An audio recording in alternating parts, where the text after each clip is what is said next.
Hello, class of 2021. Miss Bost here, your grade level administrator, coming at you live, well, sort of live, through this video to talk to you about some of the goals and expectations I have for you this school year. First, congrats, you're juniors.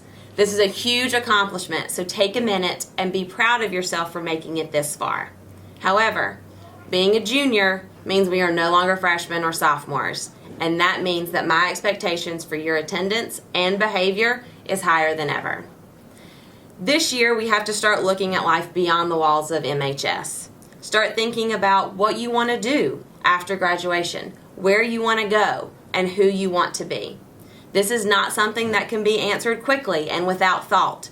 So go see your counselors, make an appointment with Ms. Keating, our college advisor. Come and see me or talk with your teachers who you have good relationships with.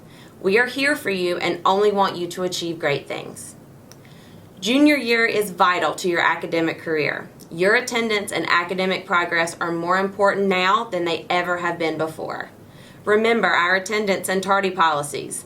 After you miss more than 6 days, you have to start making up time. So don't do that. Don't miss days. Stay on top of this and don't wait until the last minute.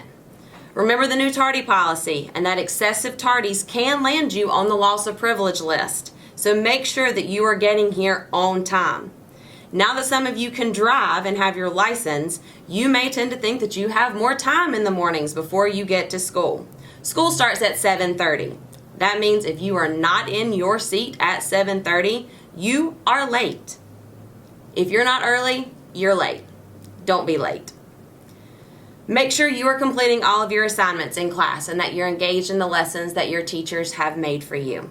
This is a year to maximize your GPA and ensure that you get the credits necessary to be promoted to senior next year. Focus on finding a topic for your capstone project and use this opportunity to explore a field or interest that could benefit you after you leave Mooresville High School. Also, don't forget, no vaping. I don't need to say anything more about that. By this time in your high school career, you know the expectations that we have for you. Follow the rules and do what needs to be done.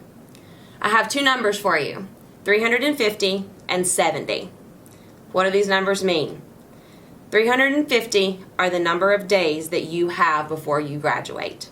70 is the number of weeks that you have before you graduate. You have 350 days and 70 weeks to become more than you thought you were yesterday. Do more and be more. And remember, I'm always here to help.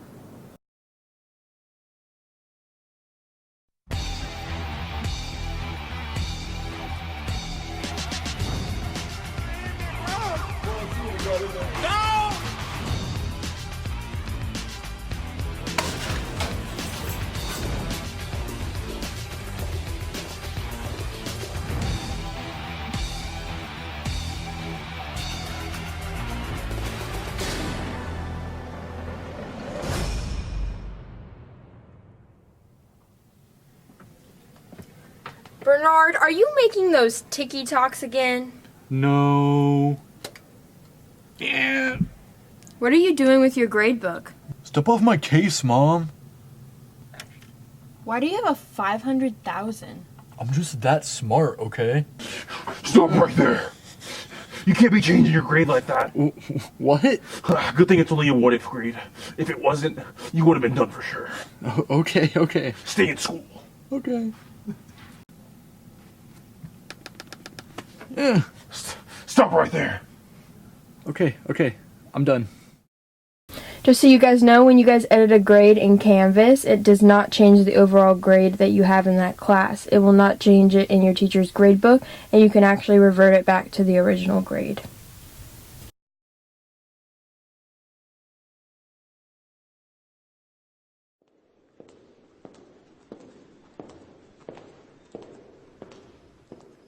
It's 4 a.m. I've struggled for the last hour to fall back asleep, but I can't. Yet again, I'm tossing and turning, unable to shut down my brain. Why? Because I'm stressed. I'm stressed about my students.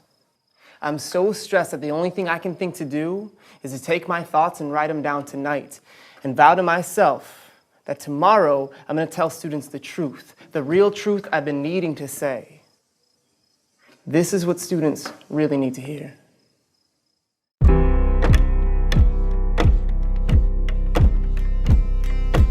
First, you need to know that I care about you. In fact, I may care about you more than you care about yourself. And I care about you more than your grades and your test scores, more than your GPAs and your SATs, more than the state-required benchmark minimum that tells me how much I'm supposed to care. I care about you as a person. And because I care, I need to be honest with you. Do I have your permission to be honest both in what I say and how I say it? Here's the thing. Teachers lose sleep because of you every week. But before I tell you why, there's something you need to understand about school. You see, academic learning is not the main event of school. It never has been, and it probably never will be. Yes, algebra, essay writing, the judicial process, Spanish, all are important. All can change your life. They are events, but they are not the main event. The main event of school is dealing with the harshness of life, learning how to deal with adversity, learning how to deal with harshness as simple as a forgotten locker combination, to obnoxious peers, to gossip, to being doubted by others, to doubting yourself, and still through all of it, pushing to be the best version of yourself no matter what. The main event of school is conquering adversity. It is your resilience in conquering the main event, adversity, that truly prepares you for life after school. Because mark my words, school is not the last time you will face great difficulty. Yes, you will have moments more beautiful than you can imagine, but you will also confront tragedy, frustration, fear, and doubt in the years to come.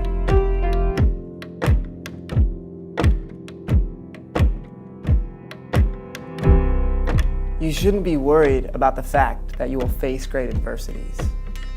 You should be worried because you are setting yourself up to fail at overcoming them. Here's the real reason why teachers lose sleep because of you every single week. You are failing the main event of school. You are quitting. And you may not think you are quitting, but you are, because quitting wears many masks. For some of you, quitting looks like throwing the day away and not even picking up a pencil to try to write a sentence or a fraction because you think you can't, or it doesn't matter, or it's not worth it, but it is. What you write is not the main event. The fact that you choose to take charge of your own doubt, your own weakness, your own boredom in order to write when you get challenged, that is the main event. Some of you quit by skipping class on a free education, a privilege that was paid for, bled for, died for by millions of people who came before you. Being punctual is not the main event. The main event is delaying your temptation and investing in your own intelligence, understanding that sometimes short-term pain leads to long-term gain, and that great people make great sacrifices for a greater good. For others, you quit by throwing disrespect at adults who ask you to go to class. Bowing to authority is not the main event. The main event is learning how to problem solve maturely, not letting your judgment be tainted by the stains of emotion. It's having grace and tact when every fiber of your being wants to hit or scream or run away. I see some of you quit by not taking opportunities, chances after chances after chances to pass a class. The main event is not having some letter, some number tell you that you are worthy. The main event is pulling your crap together and making hard choices and hard sacrifices even when it seems impossible. It's finding hope in the hopeless, courage in the chasm, guts in the grave. What you need to see is that every time you take the easy way out, you are building a habit of quitting, and it will destroy your future and annihilate your happiness if you let it. Our society couldn't care less for quitters. Life will leave you sad, depressed, and poor if you can't courage up and learn how to deal with hardship. You are either the muscle or the dirt. You either take resistance and grow stronger, or you erode in the wind. So know this right now. As long as you're in my life, I'm not gonna let quitting be easy for you. I'm going to challenge you, confront you, push you, coach you. You can whine, you can throw a tantrum, you can stomp and scream and swear, and guess what? Tomorrow, I'll be right here, smiling and patient, waiting for you to give you a fresh start, because you are worth it. So do yourself a favor, courage up. No more excuses, no more justifications, no blaming, no quitting. Lift your head up, rip the cords out of your ears, grab the frickin' pencil, and let's do this.